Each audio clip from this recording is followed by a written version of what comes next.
Hello and welcome to Outlook's The Outlier, the show where we have top names from the fields of politics, economics, industry, sports, science, the arts, music, academics, and so on. But the people who feature here not only excel in their own fields, but they're much more than that. They are the ones who have really broken the rules, set new rules, gone against the grain, and they are a true inspiration to a younger generation. Our outlier this week is Srinath Raghavan.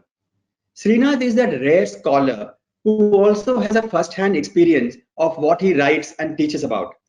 Srinath has been an officer with the Indian Army for about 6 years, serving from Sikkim to Jammu Kashmir to Rajasthan. He's the author of some seminal works like 1971 about the formation, the creation of Bangladesh. His other book, India's War, about Southeast Asia, the making of the modern South Asia, and his latest book, The Most Dangerous Place, A History of United States in South Asia, are some of the seminal works. Srinath Raghavan right now teaches at Ashoka University, and he is also a trustee of the New India Foundation. Thank you very much, Srinath, for joining the Outlier. Delighted to be here. It's a delight to speak to you. So as I was just saying, so from being posted in Kashmir and Sikkim to now a classroom in Ashoka University, it's quite a long arc. Yes, it has been. It's been quite a journey, I must say. And it is not something that I either could have or perhaps even would have wanted to plan out, but it did pan out. And I'm sure, I mean, yeah, all of it is each of it is as challenging as the other. Yeah, absolutely. I think every aspect of this journey has had its own challenges and its own satisfactions. Srinath, I wanted to start by asking, obviously on this, on the Galwan issue, do you think, I mean, this kind of aggression that we saw from the Chinese side, was it kind of building up, or did it take all experts and analysts in India by a little surprise? See, there are some aspects of this which were not surprising, but others were. So, and I'd say on balance, I think the kind of turn that this particular incident has taken has definitely been surprising because it has been quite removed from the pattern of India-China interactions along the line of actual control for a very long period of time, at least since 1976. Now, the what were the aspects which were not surprising is that India and China have been jostling along the LAC primarily around infrastructure development. The fact that the Chinese have kind of started ahead of the curve and India has been catching up but developing significant capabilities has been something that the Chinese have been concerned about at least since 2013, which is the first time that the incident happened in Depsang. We've seen similar things happening. We saw the Chinese attempting to do something in Doklam in the context of Bhutan, which we blocked. So this is a game which has been going on, right? But I think the fact that this took such a bloody turn, and India and China used to, in some ways, the standard line used to be that the LAC is very different from the LOC with Pakistan, because that was such an Yes. active line and it was where fighting used to happen and movement of people. And this was a place where, there had been no sort of shot fired in anger, no lives lost. But clearly, all of those assumptions have been thrown out of the window. And I think it is a very serious development. Is it, would you say it is, more of a sort of an intelligence failure, or is it sort of a diplomatic, I mean, we didn't read the diplomacy properly? Well, see, I think at the first level, it is a problem which the military on the ground is typically usually well placed to sort out. Right? Which is to say that if there is an issue, there are established protocols about what needs to be done, how disengagement has to happen, and so on. On this occasion, it is very clear that the Chinese have come ahead of what their own aim lines are. And subsequently, the agreements which were, or understanding which were reached as part of the military to military level talks on the ground were not honored. And when the Indians attempted to make sure that, the Chinese kept that, the incident has escalated. But what to me has been surprising is the somewhat standoffish kind of line which has been taken at the political and diplomatic. If you notice, the foreign ministers of the two sides seem to have spoken only after the sort of incident which resulted in casualties on both sides occurred. Right. And already a standoff was brewing for about 6 weeks or so. So I'm just a little surprised at why this issue was left purely to be dealt with at the level of the military without diplomatic and political sort of, leverage being exercised somewhat ahead of time. Perhaps our assumption was that this would play out the way that previous incidents had played out. After all, we had a even longer standoff in the context of Doklam in some ways. But I Yes. think at least after this incident, we will have to revise some of our standard assumptions about Chinese behavior along the areas.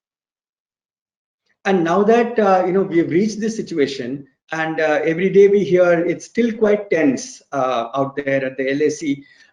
How do you foresee things unfolding? Would there be de-escalation from both sides? I mean, which seems to be the sensible thing to do. But if you read between the lines, the both countries are not really leaving the aggressive stance either. Well, I mean, so there are reports of de-escalation, particularly in the Galwan area, and as but we have to understand what de-escalation actually means. Now, Yes. effectively, think of it as the Chinese having taken 10 steps forward and now taking 5 steps backward, and India being told that you also take 5 steps backward from where you were, right? So, in a sense, this de-escalation doesn't really work in our interest in the long run, and I would imagine that the Indian military will not be very happy with the kinds of restrictions that are posed. But these are typically time bound. I mean, at least some news reports suggest that understanding is supposed to hold for a while. Let's also remember that even as we speak, perhaps there is a discussion going on today between the military commanders on the Chinese incursions in other areas, particularly the Pangong Tso area, where again they have Mhm. come considerably forward of their traditional sort of lines up to which they would patrol. So I think we are definitely seeing a situation which still has elements of danger, and I wouldn't take the eye of the ball so soon. I think this is still a very difficult situation, and we will have to see how this whole thing plays off. I mean, localized kind of arrangements and how they congeal into longer term kind of return to status quo is the important question. At this point of time, we may be able to diffuse another incident of the kind that we saw, which resulted in casualties. But what Yes. is important from the Indian perspective is restoration of status quo. Yeah. In fact, I know that is something on most people's mind. It's been discussed, of course, in the media also a lot. Since Srinath, you've written so much about war, about the 1971 incident as well as the 1962 war with China. At this point, do you really think for both countries, war is an option? Well, as a student of international relations, the only thing I would say is that war is always an option. It is the ultima ratio regime, as they say, right? It is the ultimate sanction that states have. So, in the first instance, I would caution against assuming that there is some kind of a logic which always militates against the Chinese, resorting to this. In fact, you mentioned 1962. That is that's the topic on which I wrote my first book, which came out of my PhD dissertation. It's a subject I've studied for 20 years. And the one thing I will say is that, if there is any lesson to be learned from 1962, it is never to assume that war is not an option, because, then you can be taken by surprise. So all I would say Okay. is that, those kinds of assumptions are wrong to make. The military will always have to be prepared for the worst case scenario, even as diplomacy and politics is there to ensure that we don't slide into. But I would say that, let's not be complacent about. I think some degree of complacency has already, shown us that we just can't take it for granted that just because weapons are not being fired, etc., that casualties will not happen or situations cannot escalate. So I think the important thing for us is to understand that these, unless and until politics and diplomacy weigh in very heavily into this situation, there is always a possibility. And in the past, again, China has always, when it has been on the back foot domestically, has kind of, targeted India in the context of 1962 period as well. So the only thing I'd say is that let's not make that assumption again that war is an impossible. I hope we will not have war. I don't think there is any reason to resort to war, because this is a situation which going to war is not going to necessarily help us resolve. But at the same time, Yeah. I think assuming that it's not a possibility is also. I'm going by the world order of today, where United States stands, where Europe is, where Russia is. I mean, it's like it's not in anybody's favor to have something, a very important sort of incident happening in this region, isn't it? Yes, I'm sure that is true, because there is a lot going on. But again, at the risk of sort of sounding like the devil's advocate, I will just remind ourselves that when the Chinese sort of attack on India happened, that was the time when the world order was facing its greatest ever crisis, the Cuban Missile Crisis. The two things True. coincided. So I don't think any of these things are beyond realm of possibility. But yes, a rational sort of look would suggest very much that it is not in China's interest or in India's interest to have the situation escalate any further, let alone going to war.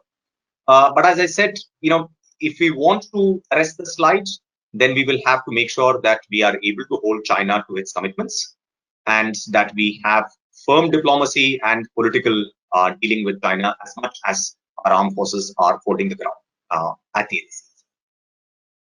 end. Apart from China and Pakistan on this side, India's relations with almost all its neighbors, it's not, it's not as one would want it, right from Nepal to Myanmar. It seems like we had sort of gone on a direction of really being consolidating this area but it's right. There is a feeling just now that it's kind of, it's sort of deteriorating. No, Is I that a think right so, reading? and I would agree with that. Because I think not just in terms of what is happening in the very recent past, but if you just look back to the last about 5-7 years, we've had a set of relationships with our neighbors which have all, in some ways, turned sour or taken a southern direction, and some of it has been, traditional problems which Yes. have been kind of difficult to deal with. But there have been other cases when I think our own domestic political priorities have kind of aggravated the difficulties in dealing. You take the case of a country like Nepal, right? I mean, the kind of blockade that we sort of informally imposed on them, a few years ago, that has led the Nepalese clearly to turn much more in favor of China. Today, I think China is able to call many more shots in the context of a country like Nepal than perhaps India is, which is something of a shame, given the kind of extraordinary relationship that we have with Nepal, including the open borders, so many people of Nepalese origin in this country. Similarly, I mean, you take Bangladesh, right? I mean, we actually, of all the relationships in our neighborhood, I think the one that we really managed to keep strong over the last 5-6 years was with Bangladesh. But with the introduction of the CAA and all the sort of attendant fallouts of that, even that relationship has kind of taken a hit. It remains to be seen how situations in Sri Lanka will play out after the prime ministerial elections happen, right? Because again, in the past, we were seen Yeah. as having gone against the Raj. So, see, I still believe India has many strengths in this region, and in a sense, this is our region to lose because this is our home. We are a part of this area that we call South Asia. But it is important then to put the focus right there. I think too much of our, emphasis has been on, world beyond South Asia. In some ways, our own neighborhood has, I think, not been as much a priority and has been hijacked by various kinds of political moves, which are primarily domestic political issues, which should have been insulated from diplomacy. Right. Now to move to another completely, come a full circle actually and come back to the education and the university area apart from geopolitics. So you've been now teaching at Ashoka University and it's been mostly online classes. That's right. We half of the last semester we had moved online because we had a mid-semester break, which is when the COVID lockdown was announced. Which, in some ways, was fortunate because most of our students and colleagues were already sort of back at home. So, in a sense, there wasn't that much of a campus presence which needed to be evacuated and so on. But I must say that I think my colleagues did a fantastic job in terms of pivoting very quickly to an online mode. And of course, many people have been using various kinds of online platforms in a somewhat supplementary fashion to regular classroom. In a sense, what needed to be done was quite different. But it has been a learning curve, and we are now preparing for what lies ahead. And how has it been as a teacher, as a professor? How has it been for you? I mean, the interaction, the difference between being physically there and being with the students, and to be this sort of little aloofness. Well, I mean, obviously there is no substitute for a physical classroom. I think the kind of intellectual energy that gets generated in a real classroom environment where students are thinking Yeah. with you and you can actually Yeah. feel and sort of respond to them in that way. I think technological mediation, even with the best will in the world, cannot kind of substitute. Having said that, and I do miss being on campus, just as I'm sure our students miss all the other social, things that go with being on a campus. It's But like a bit like playing cricket in a stadium without any audience. exactly, yeah. But at the same time, I think what we have also realized is that there are certain kinds of advantages which technology has, even existing technology in some ways has created, which perhaps we had not thought of quite as seriously in terms of Yes. integrating with our pedagogy. And that is what this crisis has kind of made us think of. And I think some of those things are, things of great relevance. I mean, just to give you one example, one of the things that I find not just my colleagues here, but a lot of academics around the world kind of experimenting is with this idea of what they call a flipped classroom, right?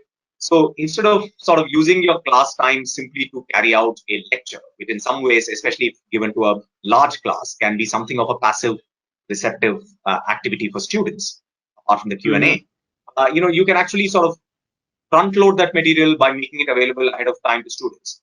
So that the classroom time then can be used much more for getting into specific issues, more of a discussion, right? So a flipped classroom can actually be a model which I think even in the post-COVID world, people will look to using and leveraging those kinds of things. So as I said, I mean, there really is no substitute for a physical classroom, but I think what we've realized is that technology actually offers us many things. And at least as far as my university is concerned, I think we are also looking at taking our kind of model of coursework, pedagogy, etc., to much bigger audiences.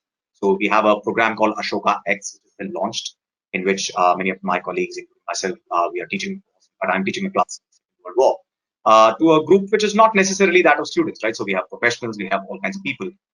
So I think technology does offer certain advantages, which we are also learning to realize. And in a country like ours, where the quality teachers are in such short supply, is it also a way to sort of maybe democratize education a little bit to take it to the far-flung corners, to the underprivileged? Well, I mean, in theory, that should be true. But the problem is that, and we see this even with our students, right, is that access to high quality internet is still, despite everything that is talked about in terms of mobile phone penetration, etc., in this country, it's not something you can take for granted, right?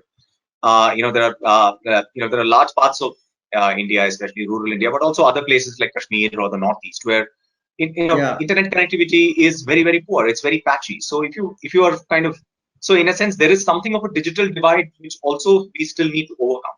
But yes, I do take a point that I think online pedagogy can, if used in appropriate ways, in some ways supplement things. Like, say, for instance, many of our universities in the past used to have courses that they used to call correspondence courses, right? Long distance education. Yes. I think that all of that paradigm can actually be shifted, and the needle can be moved considerably. But yes, but I do think that at the end of the day, remain a problem, particularly by way of having that kind of internet infrastructure and accessibility.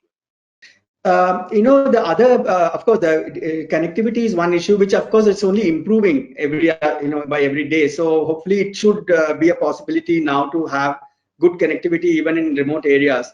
The other issue is not with say contemporary history, but with say medicine or science or chemistry. Where a lot of practical classes are as important.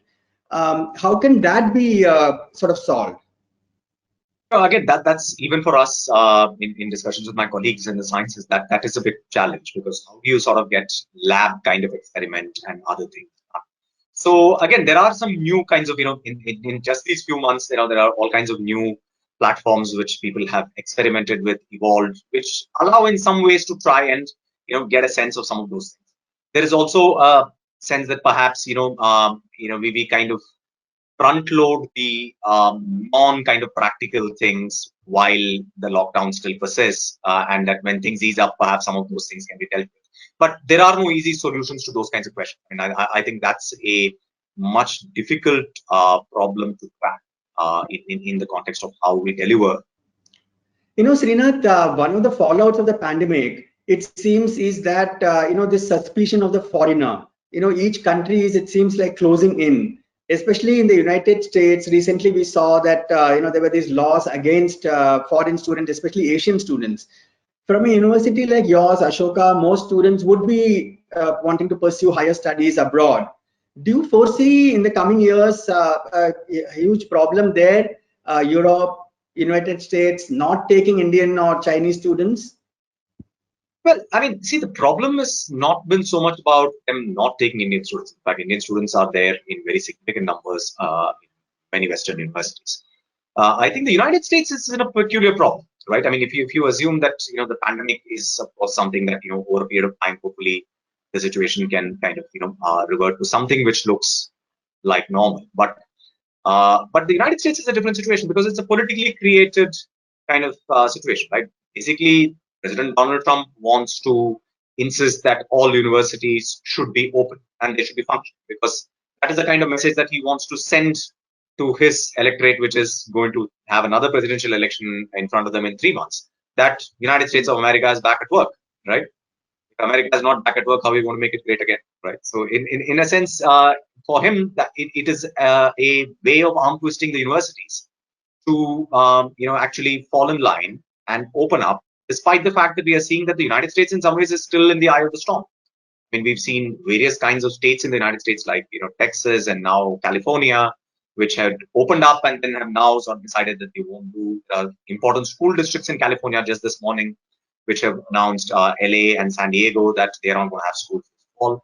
So I think it's a very serious situation, and I think the president is politicking, and that kind of politics is going to have a negative impact, particularly on Indian students. And I honestly don't envy students who are going to graduate school this year because it is a very uncertain year. These are very uncertain times, especially for the young. It's not very clear what kind of an education, because they are going to another country. It's not just about getting classroom experience, right? I mean, which we can provide in other contexts as well. It's also about learning to live in a different country, have the experience socially, culturally, Yeah. and to learn in a different kind of an environment. Now, all of that is anyway going to be missing. On top of it, if you're going to have these kinds of political tantrums being thrown and Yeah. spanners in the work being put in, then I think it's not a happy situation. Yes, I do. I am concerned as a teacher for those of my students who are looking to go to master's programs. There are many of our students who are kind of on that course this year. So yes, I am very concerned about.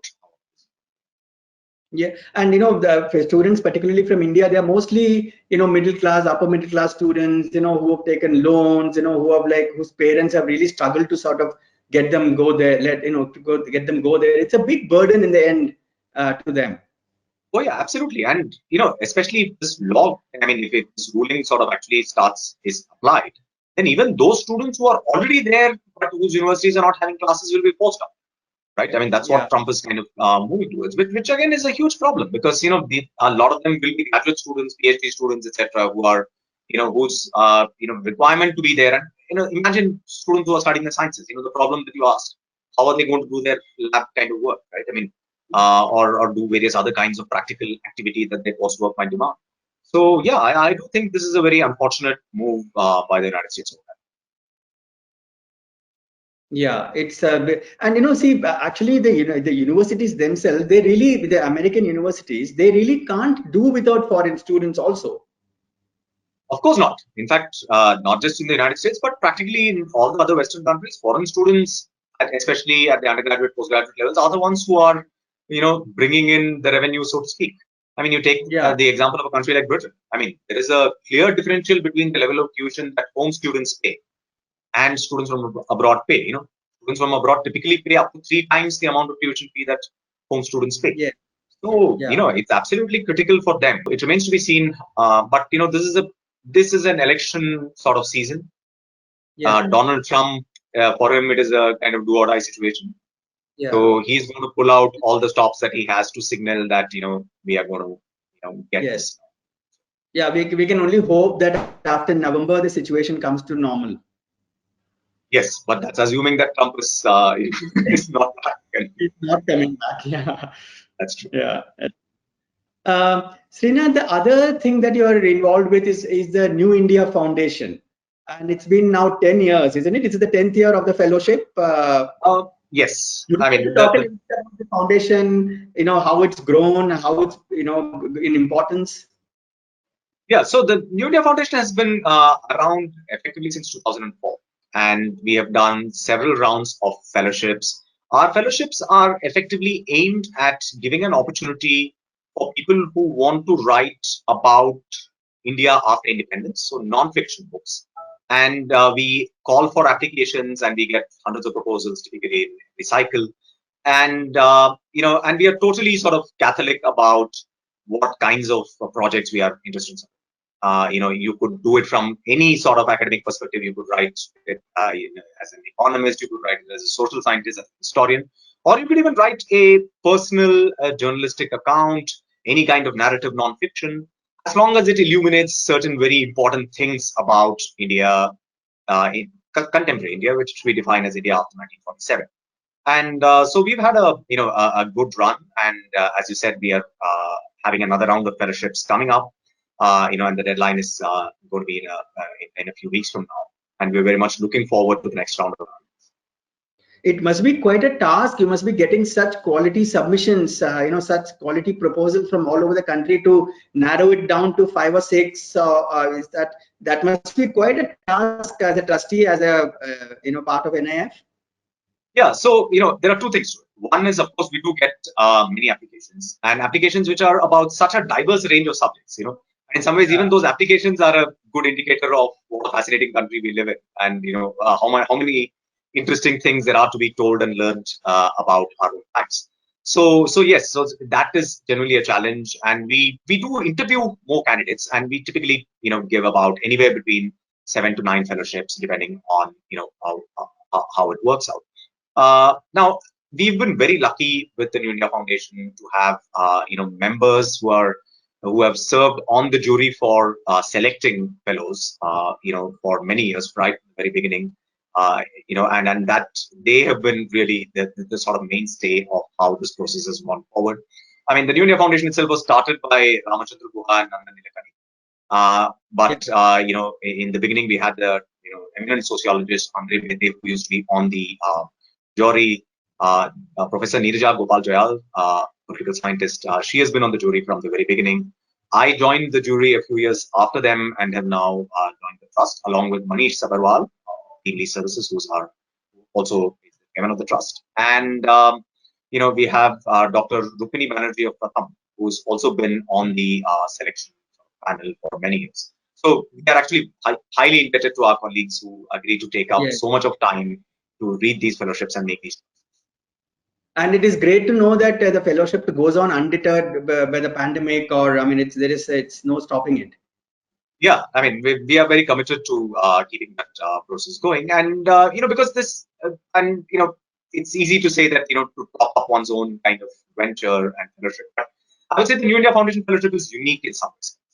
I don't think there is a comparable fellowship in India which actually gives a year-long kind of fellowship, which is very well funded and supported. At this point of time, we pay all our fellows 1.5 lakh rupees every month for the duration of the fellowship. That effectively allows them not to have to hold another full-time sort of position for that time. They can take sabbatical from wherever they are working and devote themselves to this particular task. So in that sense, it's genuinely a... It's sorry? 1.5 lakh rupees a month, right? 1.5 a month, exactly. So and we've always kind of it's gone up over the years. And the other thing which is quite unique is the kind of support that the foundation provides to all our fellows in terms of the process of their research. Ram Guha, in particularly all these years, has been really a mentor to all our fellows in terms of discussing their projects with them, helping them sort of start things out, reading drafts, commenting on them. Now, of course, we have in-house editorial kind of support within the New India Foundation. We have a network of older fellows who are also ready and willing to help the other fellows. And we have in touch with so many publishers. And many of our books, as you'll notice, have been sort of placed with some of the best publishing houses in India. And done so well. Yeah, that's right. The books yeah. Absolutely. Yeah, I think. And apart from the fellowship, there is also the non-fiction book prize, which for which submissions are also on. That's right. Yeah. And the non-fellowship book prize, which we call the Kamaladevi Chattopadhyay NIIF Book Prize, named after one of the most eminent Indians of the 20th century, is again for the best non-fiction book about modern India, published in the previous calendar year. So, for instance, in the year 2020, we are inviting nominations for books which were published in the calendar year 2019. And again, we get a diverse range, and this is the third year of the book prize. And I think just looking at the quality of submissions that we've had in the last couple of times, and I'm not just talking about the winners, who, of course, wrote outstanding books, Milan Vaishnav and Ornit Shani, but the shortlist and just the quality of submissions that we're getting, I think that allows us again as a foundation to really foster our mission, which is to encourage better writing about this extraordinary country in which we all live, and whose stories need to be told not just to us but to global audiences. Yeah. Yeah. Thank you very much, Srinath. All the very best with the fellowship and the book prize. I'm sure. I mean, it'll be another sort of crop of great writing. Thank you so much, Satish. It was great to chat with you, and I hope we'll have an opportunity to meet directly instead of electronically. Yes. Hope it soon. Yes. I look forward to that. Thanks. Thank you, Srinath.